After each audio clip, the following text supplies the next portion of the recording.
बिस्मिल्लाहिर्रहमानिर्रहीम। अस्सलाम वालेकुम। मैं जलील खान कुलाची, आप मेरा यूट्यूब चैनल देख रहे हैं। नाज़रीन, इस वक्त पाकिस्तान में चल ये रहा है कि कोई इदारा, कोई शख्स या कोई ऐसी चीज़ जो इस वक्त आइन और कानून की बात करे या ये बात करे कि इलेक्शन होने चाहिए, और ये भी साथ बात करे कि इलेक्शन आइन और कानून के मुताबिक होने चाहिए, तो पूरा का पूरा जो रियासती निज़ाम है उसके खिलाफ खड़ा हो जाता है, उसके आगे एक दीवार बन जाता है, उसके खिलाफ प्रोपेगेंडा शुरू कर देता है।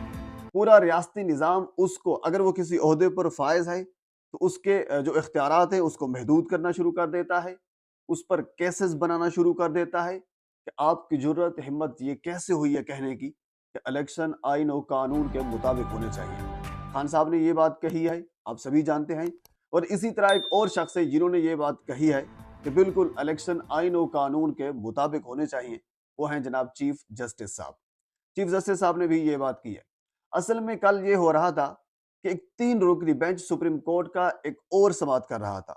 समाअत ये थी कि हाफिज कुरान को मेडिकल में 20 इजाफी नंबर देने चाहिए या नहीं देने चाहिए। इस चीज के ऊपर यानी बहस मुबैसा था, डिबेट थी, समाअत थी, कुछ भी आप कह सकते हैं। पाकिस्तान की सुप्रीम कोर्ट का 3 रुकनी बेंच, उस 3 रुकनी बेंच में जस्टिस काजी फायज ईसा भी शामिल थे। आप जानते हैं जस्टिस काजी फायज ईसा पाकिस्तान के सुप्रीम कोर्ट के सीनियर 3 जज हैं और अगले चीफ जस्टिस हैं। इस पर मैंने मुकम्मल एक वीडियो बनाई है कि हु इज जस्टिस काजी फायज ईसा, ये कौन है, इन्होंने कहाँ से तालीम हासिल की, वगैरह वगैरह, इनका पूरा जो बैकग्राउंड है या बायोग्राफी आप उसको कह सकते हैं, वो मैंने पहले तकरीबन को 1 साल पहले बना के रखी हुई है और 1 साल पहले बना के अपलोड की है मेरे इसी यूट्यूब चैनल पे। आप जाकर उसको विजिट भी कर सकते हैं। अगर आप लिखें हु इज जस्टिस काजी फायज ईसा तो आपके सामने उसकी सारी स्टोरी आ जाएगी। तो बहरहाल उस 3 रुकनी बेंच में जस्टिस काजी फायज ईसा और दूसरे थे जस्टिस अमीनुद्दीन। जस्टिस अमीन वो है जो 5 रुकनी बेंच में शामिल है। उस 5 रुकनी बेंच जो इलेक्शन के हवाले से समाअत कर रहा है उसमें एक जस्टिस अमीन भी है। दूसरा यानी इसमें जस्टिस अमीन हो गया और तीसरा है जस्टिस शाहिद वहीद साहब। ये 3 रुकनी बेंच समाअत कर रहा था कल, यानी उस मेडिकल के हवाले से कि मेडिकल में हाफिज कुरान को 20 नंबर देने चाहिए या नहीं देने चाहिए।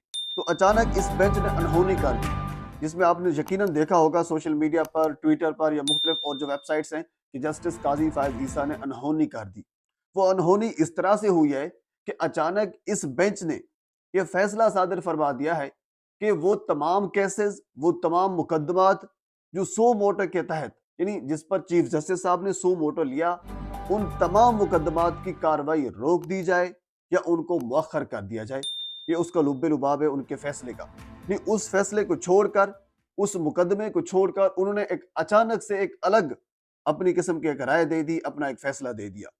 यानी बेसिकली हुआ यह है कि इस 3 रुकनी यानी सुप्रीम कोर्ट के 3 रुकनी बेंच ने जो 5 रुकनी सुप्रीम कोर्ट का बेंच था जिसमें चीफ जस्टिस साहब मौजूद थे उसको मुअख्खर कर दिया है। यानी जो उन्होंने जो फैसला किया था, इन्होंने ये कहा कि वो फैसला सही नहीं है, तो लिहाजा ये फैसला होगा। इस पर कल फवाद चौधरी साहब ने भी यही कहा है कि ऐसा कैसे हो सकता है कि 3 रुकनी बेंच 5 रुकनी बेंच का फैसला कैसे मुअख्खर कर सकता है। अच्छा, साथ आपको ये भी बता दूं, बेसिकली हुआ ये है कि ये जो 3 रुकनी बेंच है जिसने ये कार्रवाई रोकने का कहा है, ये मुकदमात की जो कार्रवाई है उसको रोका जाए, उसको मुअख्खर किया जाए, यूं उन्होंने कहा है। असल में है ये कि जो इलेक्शन वाला फैसला है या इलेक्शन वाला केस है वो भी इसी जुमरे में आता है। इसी वजह से ये कहा गया है कि इन तमाम केसेस को, जिसमें वो इलेक्शन वाला केस भी होगा, बाकी तमाम केसेस भी होंगे, तो लिहाजा उसको मुअख्खर कर दिया जाए। यानी आर्टिकल जो 184 है और उसकी क्लास सब 3 है मेरे ख्याल में, तो उसी के जुमरे में ये सारे केसेस आते हैं इलेक्शन में। और साथ आपको ये भी बता दूं कि कल पार्लियामेंट से मुत्तफिका तौर पर अदालती इस्लाहात 2023 के नाम से जो बिल है वो भी मुत्तफिका तौर पर मंजूर कर लिया गया है।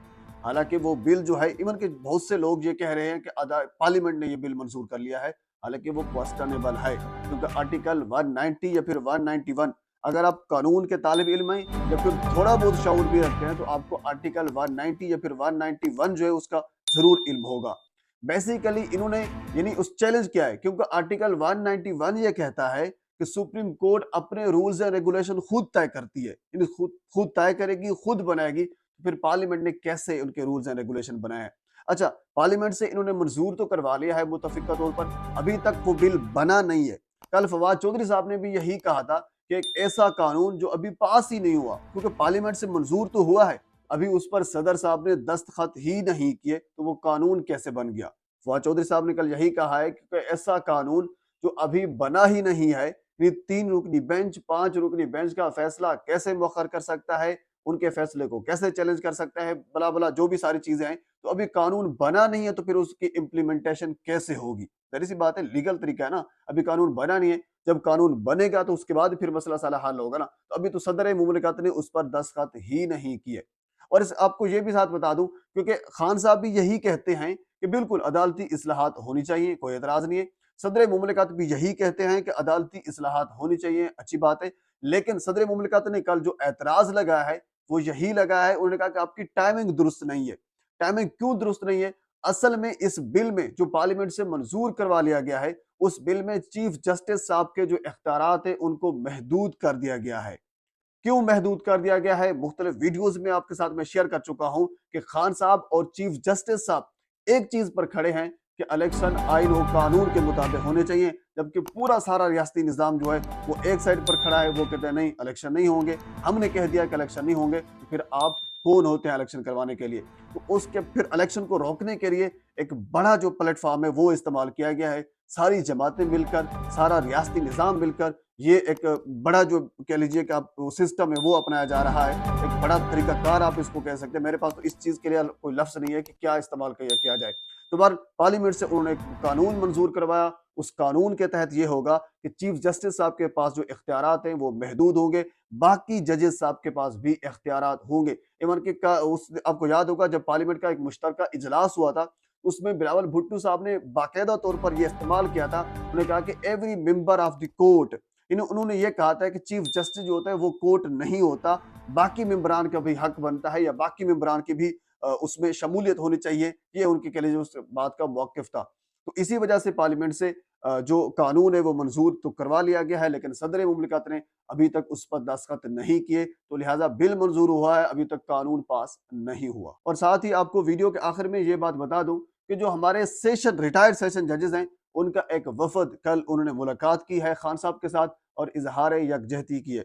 297 यानी 297 रिटायर्ड सेशन जजेस ने खान साहब से इजहार यकजहती की है और साथ ये भी कहा है कि बहुत से और भी लीगल हमारा तबका है, बहुत से और जजेस, वकील और लीगल तबका जो है वो भी आपके साथ इजहार यकजहती कहता है, क्योंकि इस वक्त आइन और कानून की जंग जो है वो पाकिस्तान में लड़ी जा रही है।